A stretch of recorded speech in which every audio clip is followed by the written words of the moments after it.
Assalamualaikum warahmatullahi wabarakatuh. Halo sahabat FSH dimanapun kalian berada, semoga sehat dan selalu semangat menyebar ilmu dan kebaikan. Bersama saya Alil Reninggo akan membahas tema yang sangat menarik, yaitu mahasiswa berprestasi dan cerdas berliterasi. Di era digital saat ini, kita tidak hanya dituntut cerdas secara akademik, non-akademik, tetapi juga cerdas berliterasi. Nah, saat ini kita sudah menghadirkan bintang tamu yang luar biasa, tamu yang inspiratif dari salah satu mahasiswa berprestasi Fakultas Syariah dan Hukum. Siapa dia?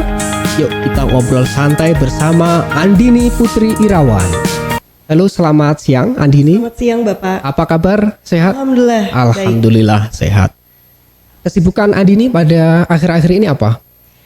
Karena saya mahasiswa semester akhir Bapak, jadi saya saat ini sedang fokus untuk menyusun skripsi. Dan juga di samping itu saya masih aktif dalam berorganisasi. Sangat luar biasa. Langsung saja, Andini tentunya meraih prestasi tidak bisa secara instan, melalui proses yang sangat panjang. Bisa diceritakan prestasi apa saja yang diraih dari kecil sampai hingga saat ini? Baik, terima kasih. Prestasi yang telah saya dapatkan tidak hanya didapatkan di bangku perkuliahan, tapi saya sudah mulai memupuk sejak tahun 2016 atau pada saat awal saya menduduki bangku SMP. Pertama kali saya mendapatkan anugerah, yakni sebagai Duta Literasi di tingkat Jawa Barat, yang selanjutnya saya menjadi Duta Hukum dan HAM Provinsi Jawa Barat, Duta Bela Negara, dan pada akhirnya saya menjadi Duta Mahasiswa Berprestasi Fakultas Syariah dan Hukum, dan juga duta di tingkat jurusan, yakni jurusan ilmu hukum. Selain itu, di tahun lalu, tahun 2024, saya mengikuti 2 program tingkat nasional. Program pertama yakni Pendidikan Kader Pemuda Bela Negara yang diselenggarakan oleh Kementerian Pemuda dan Olahraga beserta dengan Kementerian Pertahanan RI. Selanjutnya, program PKPMN yang juga diselenggarakan oleh Kemenpora bekerja sama dengan Lemhanas, DPR, dan juga KPK. Oke, apa motivasi terbesar yang mendorong Andini untuk terus berprestasi? Motivasi kecil yang saya selalu pupuk adalah saya ingin selalu bisa dekat dengan orang-orang, yang tentunya orang-orang itu bisa mengenal kita dengan 2 hal biasanya. Pertama, karena kita baik, ya lalu yang kedua adalah karena kita kurang baik. Tapi tentunya sebagai seorang insan cendekia yang terus mengikuti proses pembelajaran dan ingin selalu aktif, maka ingin mendapatkan stigma yang baik dan juga ingatan yang baik di setiap pikiran orang-orang. Maka dari itu, motivasi saya untuk terus bisa berprestasi adalah saya ingin terus bisa membanggakan dan diingat orang sebagai insan yang baik. Oke. Sebenarnya Andini ini bakat dari kecil itu apa? Bisa diceritakan? Baik, jadi sewaktu kecil, sewaktu TK, saya senang sekali dalam dunia modeling. Yang selanjutnya saya kembangkan dalam bidang kepramukaan. Di kepramukaan ternyata banyak insight yang positif yang saya dapatkan, yakni melatih kepemimpinan salah satunya. Yang selanjutnya melalui kepemimpinan yang saya latih, akhirnya saya bisa mengikuti berbagai program. Program pertama atau kegiatan pertama yang saya ikuti di bangku SMP yakni yang tadi, Duta Literasi, dan juga selanjutnya saya aktif di Pramuka dan juga Paskibra. Dan setelah itu barulah saya mengikuti organisasi eksternal di luar sekolah, yakni salah satunya adalah saya sekarang sedang mengikuti giat anti narkoba yang juga saya ikuti sejak tahun 2020. Oke, apa tantangan terbesar dalam mencapai prestasi? Tantangan terbesar adalah pertama terkait dengan manajemen waktu. Karena saya seorang pelajar, seorang mahasiswa, tentunya saya juga memiliki tugas di bidang akademik yang perlu saya seimbangkan dengan tugas-tugas saya ataupun tanggung jawab saya di organisasi. Lalu yang kedua adalah stigma. Karena saya aktif di organisasi, tentunya saya ingin mengajak teman-teman saya juga untuk sama-sama berdampak di masyarakat. Namun tentunya tidak semua orang dan juga tidak semua lingkungan mendukung hal tersebut, Pak. Jadi banyak lingkungan ataupun banyak orang yang menganggap ngapain sih aktif di organisasi, mendingan nikmatin masa muda, kita main, kita nongkrong. Hal itu yang menjadi hambatan saya. Kemudian terkait dengan tantangan tadi ya, tentunya banyak faktor lingkungan, faktor teman. Kemudian bagaimana cara meningkatkan motivasi agar diri ini tidak terbawa arus di lingkungan ataupun pertemanan seperti apa? Yang menguatkan itu apa untuk Andini sendiri?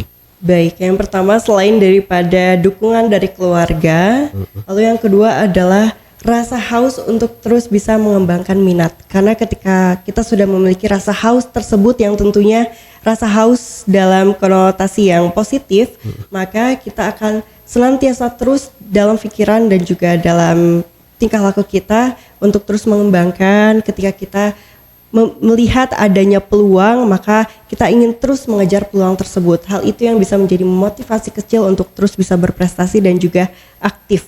Oke. Tentunya Andini selain akademiknya bagus ya, non akademiknya juga bagus, ikut organisasi. Nah, bagaimana cara mengelola waktu biar seimbang? Baik, yang pertama adalah tetap perlu diketahui prioritas. Karena kita seorang pelajar, seorang mahasiswa, maka prioritas kita yang utama memang masih dalam bidang akademik. Maka tugas-tugas perkuliahan, tugas-tugas sekolah masih perlu tetap didahulukan.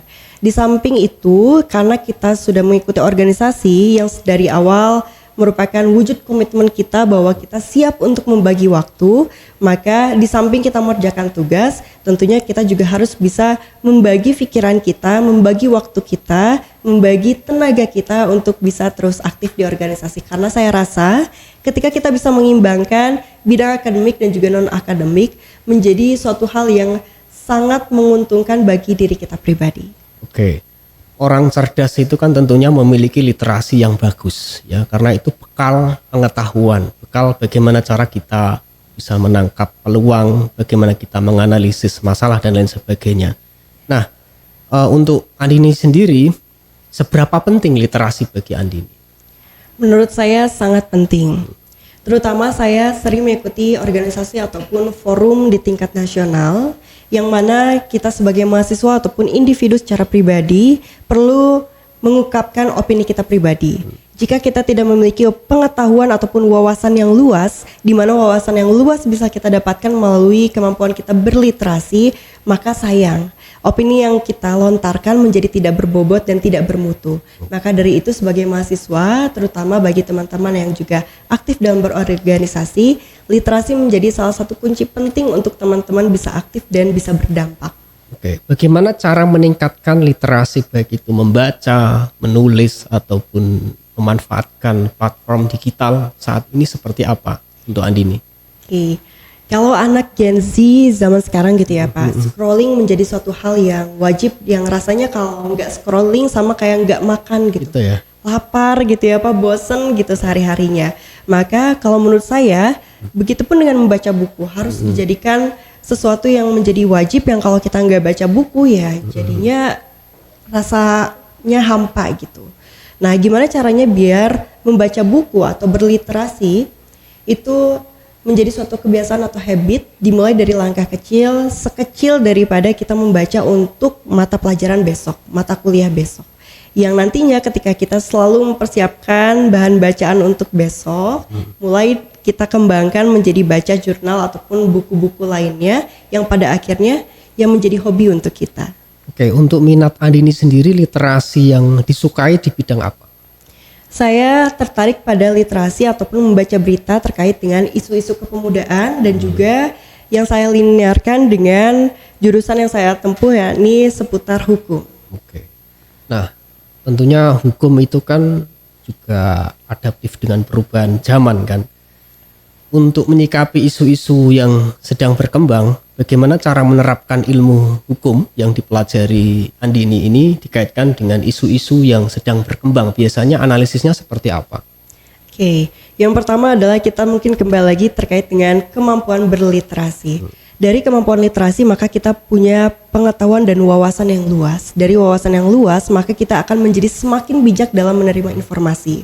Hukum yang biasanya kita ketahui adalah menegakkan keadilan. Dari kemampuan literasi yang akhirnya menjadi menambah wawasan yang semakin bijak kita untuk bisa memilah dan memilih informasi yang benar, maka pada akhirnya kemampuan literasi dan juga kemampuan hukum yang saya pribadi miliki membuat saya semakin bijak dalam menerima informasi.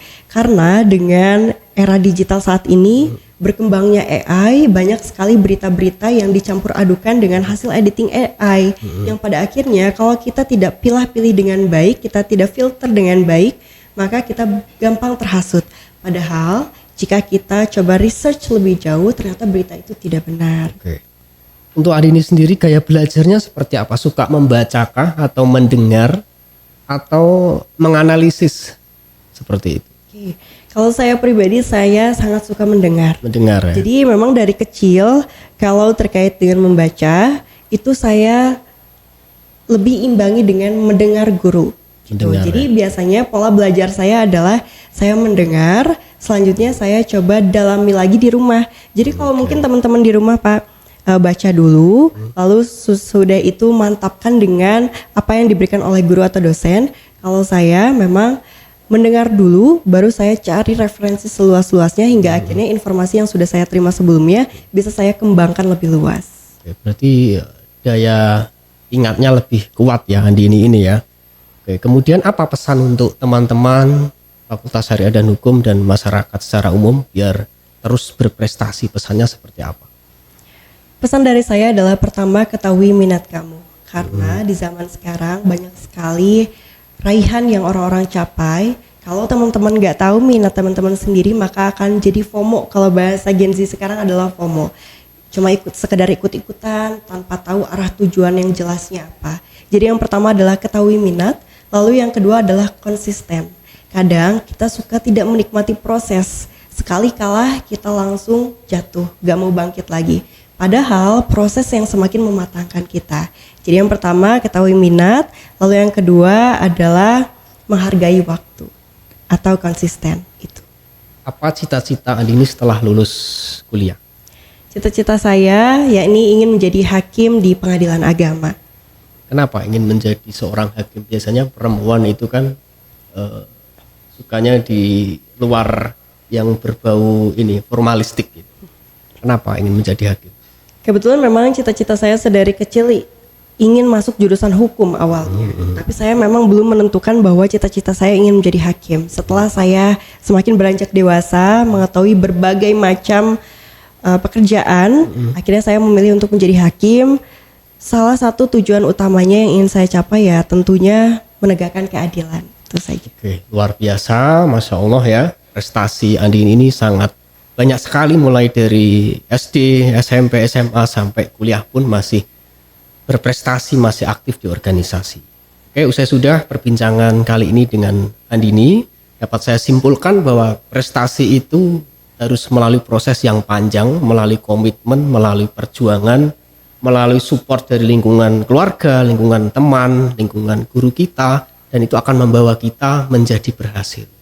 Dan kemampuan literasi juga penting, karena di era digitalisasi saat ini kita terkadang terkecoh dengan editan AI, kita terkecoh dengan propaganda sosial media, sehingga kita harus bijak. Jadi sebelum kita membaca ya, sebelum kita mendapatkan berita yang kontroversi, kita harus menganalisis dulu apakah berita ini bisa memecah belah manusia, bisa memecah belah masyarakat dan lain sebagainya. Tentunya ini menjadi pembelajaran kita bersama, menjadi inspirasi kita bersama. Semoga teman-teman bisa sukses mencapai cita-cita sesuai dengan bakat dan minatnya. Sekian dari saya dan Andini.